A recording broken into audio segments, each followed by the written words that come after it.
It all started with small things, late returns, a coldness in her voice, someone else's laughter on her phone. Michael, a 35-year-old mechanic from Texas, didn't want to believe his wife Amy was cheating. But when the truth surfaced, he was not at a loss for words. His revenge was cold, calculated, and legal. Is she ready to pay the price for her betrayal? Find out right now.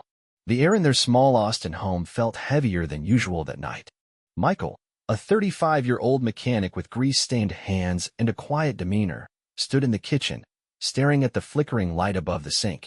It buzzed faintly, a sound he'd grown used to over the 5 years he'd been married to Amy. They'd moved to this dusty corner of Texas after scraping together every penny they had, leaving behind the chaos of Dallas for what was supposed to be a fresh start. But lately, something was off, something he couldn't quite pin down. It started small, like most things do. Amy had always been the lively one, the spark in their marriage, with her quick wit and infectious laugh. She worked as a receptionist at a downtown law firm, a job she claimed was just okay, but paid the bills. Over the past few months, though, that spark had dimmed. She'd come home late, her excuses flimsy, meetings that dragged on, traffic jams that didn't match the clear roads he'd driven through himself. At first, Michael brushed it off. She's stressed, he told himself, sipping his coffee as the clock ticked past 9. Moving to a new city wasn't easy for her. She'd hated leaving her old friends behind. He figured she just needed time. But then there were the little things, the ones that gnawed at him.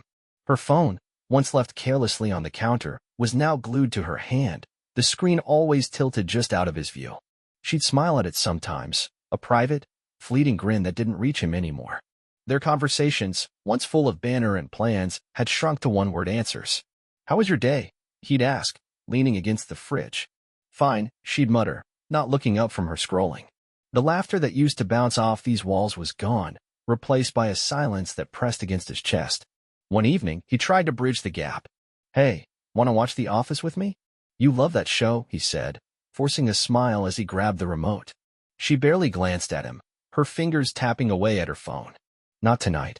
I'm tired," she replied, her voice flat. He nodded, swallowing the sting, and sank into the couch alone. Minutes later, he heard it, her laugh, soft but alive, drifting from the bedroom where she'd retreated. It wasn't the tired chuckle of someone scrolling through memes. It was the kind of laugh you give to someone who makes your heart race. And it wasn't for him. Michael wasn't the jealous type, or at least, he hadn't been.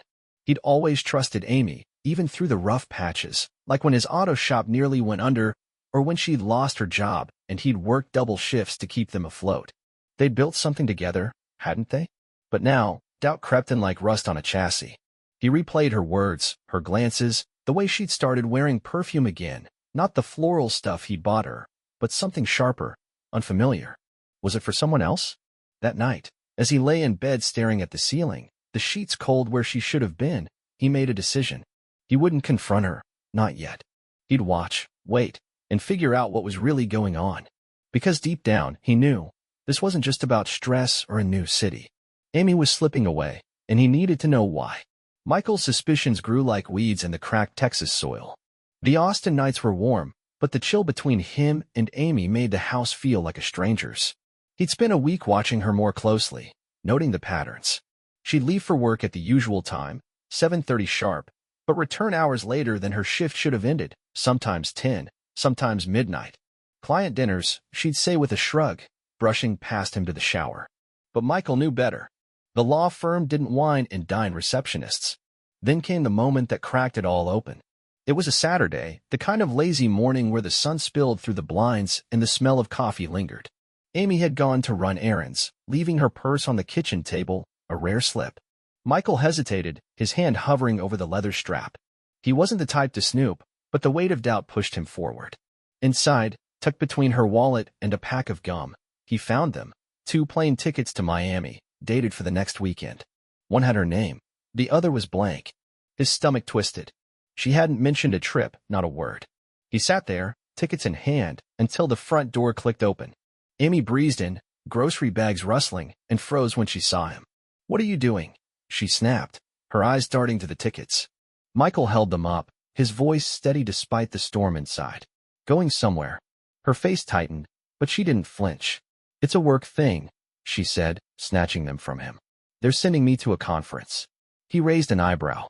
"With an extra ticket?" For who? She rolled her eyes, tossing her hair. God. Michael, stop being paranoid. It's nothing. But it wasn't nothing. That night, he couldn't sleep. Amy had gone to bed early, claiming a headache, and left her phone on the nightstand. A bold move, or maybe just careless. Around 1 a.m., it buzzed. He glanced over. She didn't stir. The screen lit up with a name, Jake. The message preview read, "Can't wait for Miami. You're all I think about." Michael's chest burned, but he didn't wake her. Instead, he slipped out of bed, grabbed his own phone, and searched the name. Jake Turner, some slick-looking guy from her firm, a paralegal with a flashy Instagram full of beach pics and cocktails. The dots connected too easily. The next morning, he played it cool. Over breakfast, he asked, "So, this conference, who's going with you?" Amy stabbed at her eggs, barely looking up. "Just some coworkers." "What?" He leaned back, sipping his coffee. "Heard you talking to someone last night." "Jake, right?" Her fork stopped midair, and for a split second, her mask slipped. Panic flashed in her eyes. Then she laughed, sharp and hollow. "You're ridiculous. It's work stuff. Prove it if you think I'm lying." That was the twist that cut deepest. She didn't just deny it.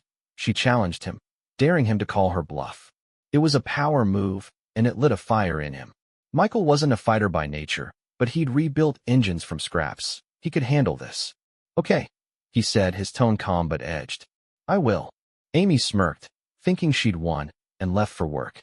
But as the door slammed, he made a plan. He'd dig deeper, check her calls, her emails if he could. Not out of spite, but survival. Because if she was stepping out, he wouldn't be the fool left in the dark. Michael wasn't sleeping much anymore. The Austin heat pressed against the house, but the real fire burned inside him. Amy's challenge, "Prove it," echoed in his head, a taunt he couldn't shake. He'd spent days piecing things together. The late nights, the Miami tickets, the name Jake glowing on her phone. She wasn't just drifting, she was gone, and she didn't even care if he knew. But Michael wasn't about to let her walk all over him. He'd play her game, just not the way she expected. It started with small moves. He checked their shared bank account, something he hadn't done in years, and found withdrawals she hadn't mentioned. $200 here, $300 there, all cash. Then there were the receipts he fished from the trash, a new dress from a boutique downtown, a bottle of wine too fancy for their usual nights in. She was building a life he wasn't part of, and the evidence piled up like tools in his shop. But he kept quiet, biding his time. The breaking point came on a Thursday night. Michael was in the garage, tinkering with an old carburetor, when Amy strutted in. She wore a tight red dress, new, expensive, nothing like her usual jeans, and heels that clicked against the concrete. Her hair was styled, her makeup bold. She looked like a stranger. "I'm going out," she announced, dangling her car keys. He wiped his hands on a rag, keeping his voice even. "Where to?" She smirked, leaning against the doorframe. "A date. Don't wait up." The words hit like a punch, but her smugness, her daring him to react, lit a match. He stepped closer, eyes locked on hers. "A date? While we're still married?" She laughed, sharp and cold. "Oh, please, Michael. You're so pathetic. Try to stop me. I'll call the cops, say you threatened me. This house, it'll be mine when I'm done with you." She turned to leave, but he called after her. "If you're done with me, why stay? Move out." She spun back, glaring. "I like it here, and when I take it, you'll get nothing." It was a threat, a power play, and it pushed him over the edge, not to anger, but to action. Michael didn't yell. He didn't beg. Instead, he nodded, like he'd accepted it, and watched her storm off to her car. But as her headlights faded down the street, he sprang into motion. He knew her playbook. She'd crash with Jake, spin some story, maybe even try her police stunt. He wouldn't give her the chance. First, he grabbed her spare car key from the kitchen drawer and hid it in his toolbox. Then he popped the hood of her sedan, parked out front from earlier, and loosened the battery cable just enough to kill it next time she tried to start it. Nothing illegal, nothing traceable, just a mechanic's touch. The twist came when he checked her phone, left behind in her rush. A text from Jake, "Meet me at the Driscoll Hotel bar." Wear the red dress. Michael's jaw tightened. The Driscoll was upscale, a place she'd never suggested for them. But then another message popped up from her boss. "Amy, where's the client file? You said you'd finish it tonight." She wasn't just cheating, she was tanking her job too. He smirked, pocketing that info. If she wanted to burn their life down, he'd make sure she felt the heat first. The night hummed with tension in their Austin neighborhood. Michael stood by the kitchen window, coffee in hand, watching the street where Amy's sedan sat with its sabotaged battery. He hadn't slept, but his mind was sharp, every move planned, every outcome weighed. She'd left for her date, in a rideshare, too smug to notice her car wouldn't start later. He wasn't aiming to hurt her, just to stall her long enough for her lies to catch up. But Amy, as always, had a knack for escalating things. Around 11 p.m., headlights cut through the dark. She was back, earlier than he'd expected. He heard the front door slam, followed by her heels stomping upstairs. She emerged minutes later, dragging a suitcase, her red dress swapped for jeans and a scowl. "I'm done with this," she yelled, spotting him. "Jake's picking me up, and I'm gone. Enjoy your sad little life." Michael leaned against the counter, calm as ever. "Car's out front if you need it," he said, sipping his coffee. She glared, muttering, "Screw you," and stormed to the garage. That's when it hit him. She wasn't waiting for Jake. She'd grabbed the keys to his truck, a beat-up Ford F-150 he'd rebuilt himself. He'd left them on the hook, not thinking she'd dare. The garage door rattled as she yanked it open manually. He'd unplugged the opener earlier, another quiet move. The truck's engine roared to life, a deep growl that shook the walls. Michael stepped outside just as she peeled out, tires screeching. But she didn't make it far. In her fury, Amy misjudged the turn. The truck lurched forward, clipping the mailbox, then slammed into a sleek BMW parked across the street.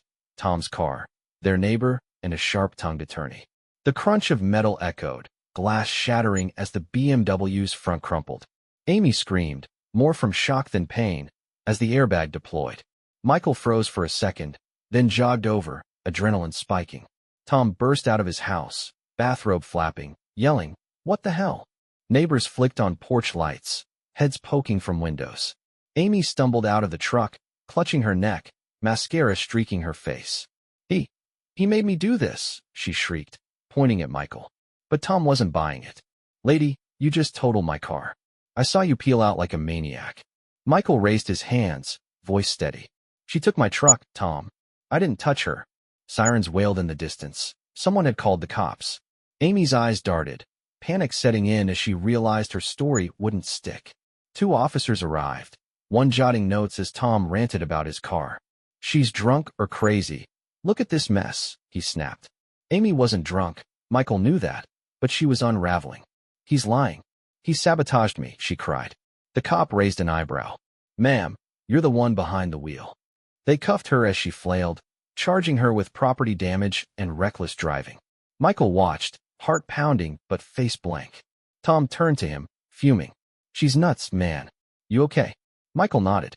"Yeah. Sorry about your car." Then came the twist. Tom grinned, clapping him on the shoulder. "Don't be. I've been looking for a case to sink my teeth into. She's done. I'll make sure of it." Michael blinked. "You're helping me?" Tom laughed. "Hell yeah." She picked the wrong guy's car to smash. The aftermath of Amy's crash felt like the quiet after a Texas storm. Michael stood in the driveway, watching the tow truck haul away his mangled F-150, its grill twisted from her reckless escape. The street buzzed with neighbors whispering behind curtains, but he didn't care. For the first time in months, the weight on his chest was lifting. Amy had spent the night in custody. Reckless driving, property damage, and a hefty dose of her own arrogance had landed her there. Michael hadn't thrown a punch or broken a law. He'd just let her unravel. The next morning, Tom knocked on his door, coffee in hand and a grin on his face. "She's a piece of work, huh?" the attorney said, stepping inside. "Cops said she tried blaming you, claimed you forced her to take the truck. But my security cam caught everything. She's toast." Michael exhaled, relief washing over him. "What's next?" Tom leaned back, sipping his drink. "Court. She'll settle fast. Too many witnesses, too much damage. I'll handle her lawyer. You focus on getting free." And that's how it went. The divorce hearing came quick, a week later in a sterile Austin courtroom. Amy sat across from him, arms crossed, her glare icy but weaker than before. Her attorney pushed for the house, citing her emotional distress, but Tom dismantled it.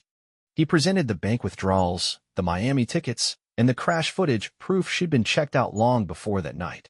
The judge, A no-nonsense woman with sharp eyes didn't mince words. "Mrs. Carter, you've made a mess of this. Mr. Carter gets the property. You'll pay fines and 200 hours of community service for the incident." The gavel banged, and it was over. Amy stormed out, muttering threats, but Michael felt only calm. She got her car and a chunk of cash she'd squirreled away, more than she deserved, he thought. But he didn't fight it. Freedom mattered more than spite. That night, he sat on the porch, the house quiet but not empty. He'd won, not by vengeance, but by standing firm while she fell apart. Time moved fast after that. Michael threw himself into rebuilding, fixing the garage, picking up shifts at the shop, reconnecting with old buddies. One day, at a local diner, he ran into Caitlin, a college friend he hadn't seen in years. She was a nurse now, single after her own messy breakup, with a warm smile that felt like home. They talked for hours, swapping stories about survival. "You're tougher than you look," she teased. He laughed, the first real laugh in ages. Had to be. A coffee date turned into dinners, then a relationship. Caitlin wasn't flashy like Amy. She was steady, kind, the kind of person who showed up. 9 months later, they married in a small backyard ceremony, just friends and family under string lights. At 40, Michael found something he hadn't known he'd lost: peace. They had a son, Liam. A year after, a kid with his eyes and her laugh. The house, once a battleground, became a haven. Amy. Word trickled back through mutual friends. She'd moved to Florida, chasing Jake until that fizzled too. Last he heard, she was on husband number 2, still blaming everyone but herself. Michael didn't care. He'd let go of the anger. It didn't own him anymore. On Liam's 5th birthday, Michael and Caitlin handed their daughter, now grown, the keys to a fixer-upper they'd bought her as a wedding gift. Standing there, watching her beam, he thought back to those dark days with Amy. They'd shaped him, sure, but they didn't define him. Life had detoured, and he'd landed exactly where he was meant to be.